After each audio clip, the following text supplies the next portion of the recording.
সদস্যের এনআইএর দল তারা গতকালই জিজ্ঞাসাবাদ করেছে হামিম এবং অর্পিতাকে, এবং হামিমের যে আরেকজন সহযোগী বা তার একজন বন্ধু এই আদিত্য সিং, তাকে যে গ্রেপ্তার করা হয়েছে এবং তার বিরুদ্ধে তদন্তকারীরা জানতে পাচ্ছেন যে সে বেশ কিছু ছবি তুলেছিল রাজ্যের প্রতিমন্ত্রী উমেশ রায়ের বাড়ির এবং গাড়ির, এবং এই যে ছবিগুলো সে হামিমকে পাঠিয়েছিল এর পিছনে উদ্দেশ্য কি আছে? শুধুমাত্রই কি এই যাকে গ্রেপ্তার করা হয়েছে সে নিজে, নাকি এরকম সংখ্যায় আরও অনেকে রয়েছে? এই বিষয়গুলো তারা জানার চেষ্টা চালাচ্ছেন যে এই যে চক্র যারা সক্রিয়ভাবে পাকিস্তানের বেশ কিছু ব্যক্তির সঙ্গে যোগাযোগ রাখছে, যেই ব্যক্তিরা আইএসআই এর সঙ্গে যুক্ত, তাদের কি এমন মোটিভ রয়েছে যার জন্য তাদের এই প্রতিমন্ত্রী থেকে আরম্ভ করে মুখ্যমন্ত্রী এদের মুভমেন্টের বিষয় নিয়ে তাদের জানার কি আছে?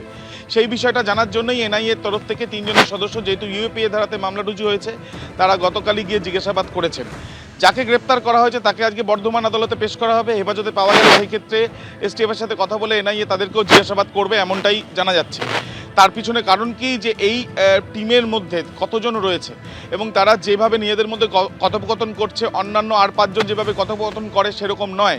তারা যে ধরনের অ্যাপ ব্যবহার করছে সেই অ্যাপ থেকে তাদের মধ্যে কি ছবি আদান প্রদান হচ্ছে যেটা জানা প্রায় এক প্রকার অসম্ভব, এবং সেইখান থেকে এতটা সিক্রেসি বা এতটা গোপনীয়তার পেছনে কারণ কি? ইতিমধ্যে তারা জানতে পারছেন যে অস্ত্র নিয়ে তাদের মধ্যে কথা হয়েছে, অস্ত্র আমদানি নিয়ে তাদের মধ্যে কথা হয়েছে, রাজ্য এবং কেন্দ্রের বেশ কিছু নেতাদের নিয়ে। এই পরিকল্পনাটা, এই নাশকতার পরিকল্পনা ছিল এমনটা অনুমান করা হচ্ছে, কিন্তু সেটা কী রকমভাবে, সেটা কি কোনো না কোনোভাবে কাউকে খুন করে, অপহরণ করে, এই হানি ট্র্যাপের মাধ্যমে? এই বিষয়গুলো জানার জন্যই এনআইএর তরফ থেকে এই জিজ্ঞাসাবাদ, এমনটাই জানা যাচ্ছে।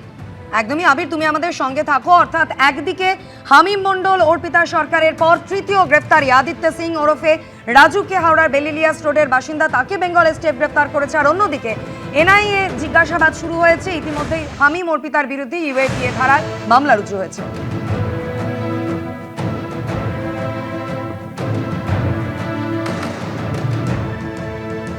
বেঙ্গল এসটিএফ এর হাতে গ্রেফতার হামিম মণ্ডলের আর এক সহযোগী আদিত্য সিং ওরফে রাজু। এর আগে আপনারা জানেন বর্ধমানের রেনেসা টাউনশিপ থেকে গ্রেফতার করা হয়েছিল হামিম মণ্ডলকে। তার কয়েক ঘন্টা পর ঝাড়খণ্ড থেকে গ্রেফতার করা হয় তার বান্ধবী অর্পিতা সরকারকে। আর এবার জঙ্গি যোগে তৃতীয় গ্রেফতারি বেঙ্গল এসটিএফ এর। হামিম মণ্ডলকে সরাসরি এনক্রিপ্টেড অ্যাপের মাধ্যমে ছবি পাঠাতো এই উমেশ রায় এবং তার ছেলের আদিত্য সিং ওরফে রাজু। এই বিষয় নিয়ে আরো বিস্তারিত আমাদের জানাবেন প্রতিনিধি ময়ূক ঠাকুর চক্রবর্তী আমাদের সঙ্গে রয়েছেন। ময়ূক, কে এই আদিত্য সিং, কোথা থেকে, কিভাবে তার ঠিকানা পেল, কিভাবে তার নামের হদিশ পেল বেঙ্গল এসটিএফ? দেখো, আজকে ভোরবেলা আদিত্য সিং এলিয়াস রাজু তাকে অ্যারেস্ট করেছে বেঙ্গল এসটিএফ। যেটা এখনো পর্যন্ত জানা যাচ্ছে যে হাওড়ার বেলিলিয়াস রোড থেকে বেঙ্গল এসটিএফ এই আদিত্য সিং এলিয়াস রাজুকে অ্যারেস্ট করেছে। এ কলেজের স্টুডেন্ট, কিন্তু এ হচ্ছে গোটা মডিউলের সঙ্গে যুক্ত। কিভাবে যুক্ত? হাওড়ার বিধায়ক উমেশ রায় এবং তার ফ্যামিলি মেম্বার, তার ছেলেকে সেখানে তোলাবাজি, ফোন করে হুমকি, টাকা চাওয়া, শুধু তাই নয়, হানি ট্র্যাপের মতো মারাত্মক অভিযোগ সামনে আসে, যার তদন্তে নেমেই কিন্তু গোটা জঙ্গি যোগ এবং যাবতীয় যা কিছু সামনে আসে।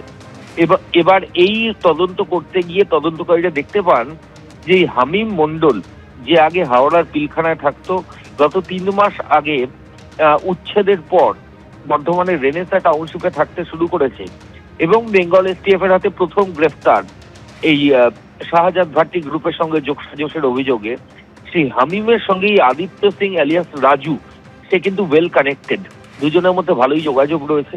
শুধু তাই নয়, এই যে হানি ট্র্যাপ করার যে প্ল্যান, যেটা শাহজাদ ভাট্টি গ্রুপের তরফ থেকে দেওয়া হয়েছিল এবং যেটা এক্সিকিউশনের দায়িত্বে ছিল হামিম, অর্পিতা সরকার, যিনি অলরেডি অ্যারেস্ট হয়েছে ঝাড়খণ্ডের সাহেবগঞ্জে, তাদের ক্লোজ অ্যাসোসিয়েট হচ্ছে এই আদিত্য সিং এলিয়াস রাজু।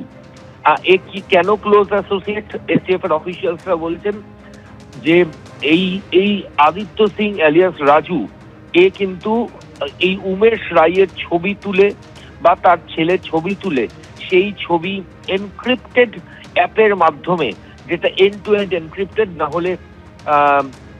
না হলে এই ধরনের অ্যাপ থেকে ইনফরমেশন শেয়ার হয়ে যাওয়ার একটা সম্ভাবনা থাকে। ঠিক সেই কারণেই জঙ্গিরা এই ধরনের অ্যাপ ইউজ করে এবং এরাও করছিল। এই এনক্রিপ্টেড অ্যাপের মাধ্যমে সেই ছবি এরা বিভিন্ন জায়গায় পাঠাতে শুরু করে। এবং কেন পাঠায়? কারণ এদের হানি ট্র্যাপের প্ল্যানিং ছিল বলেই বেঙ্গল এসটিএফ মনে করছে। সেই কারণেই এই ছবি তোলা, পাঠানো, এগুলো করতে শুরু করেছিল এই আদিত্য সিং এলিয়াস রাজু, এবং হামিমের সঙ্গে সরাসরি যোগও ছিল এই আদিত্য সিং এলিয়াস রাজুর। সেকেন্ড ইয়ারের স্টুডেন্ট আদিত্য সিং, এর বাবা বড়বাজারে কাজ করে। কিন্তু এই জঙ্গি গ্রুপ বা এই মডিউলের সঙ্গে আদিত্য কতদিন ধরে যুক্ত সেটা এখনো পর্যন্ত স্পষ্ট নয়। তবে যেটা মনে করছেন এসটিএফ এর অফিসিয়ালসরা, যে বেশ কিছুদিন ধরেই কিন্তু সে এই গোটা চক্রের সঙ্গে যুক্ত ছিল, মডিউলের সঙ্গে যুক্ত ছিল। এবং হামিম নিজেও যেহেতু আগে হাওড়ার বাসিন্দা ছিল, ঠিক সেই কারণেই হয়তো আদিত্য সিং এবং হামিম তারা পূর্ব পরিচিত ছিল, এবং সেই কারণেই হামিম এবং সাহেবগঞ্জের অর্পিতা তারা আদিত্যকে ব্যবহার করেছে হাওড়ার লোকাল রেসিডেন্ট হিসাবে উমেশ রায়ের হানি ট্র্যাপ এবং তার কাছ থেকে টাকা চাওয়ার যে প্ল্যান, যেটা এই অভিযুক্তরা করেছিল, সেই প্ল্যানের অন্যতম আরেকজন সাকরেদ হিসাবে তাকে কাজে লাগানোর চেষ্টা করেছিল। এখন যেটা দেখতে হবে সেটা হচ্ছে শাহজাদ ভাট্টি গ্যাং, যেটা পাকিস্তান থেকে অপারেট হয়, সেই গ্যাংয়ের যারা মাথা, তারা এই অ্যাসাইনমেন্ট গুলো করার জন্য এদেরকে কোনো টাকা পাঠিয়েছিল কিনা, কোনো ফান্ড ট্রান্সফার হয়েছিল কিনা, কারণ দুবাই থেকে কোনো ফান্ড ট্রান্সফার হয়েছে কিনা, পাকিস্তান থেকে কোনো ফান্ড, করাচি ইসলামাবাদ থেকে কোনো ফান্ড ট্রান্সফার হয়েছে কিনা, সেটা এখন এসটিএফ এর অফিসিয়ালসরা দেখবেন। এবং এই যে ছবি তুলে হানি ট্র্যাপের জন্য হেল্প করা, যেটা একদমই মৌ, তুমি যেমনটা বলছিলে যে একেবারে হামিম মণ্ডলকে সরাসরি এনক্রিপ্টেড অ্যাপের মাধ্যমে ছবি পাঠাতো এই উমেশ রায় এবং তার ছেলের আদিত্য সিং ওরফে রাজু। এবিপি আনন্দ, এগিয়ে থাকে, এগিয়ে রাখে।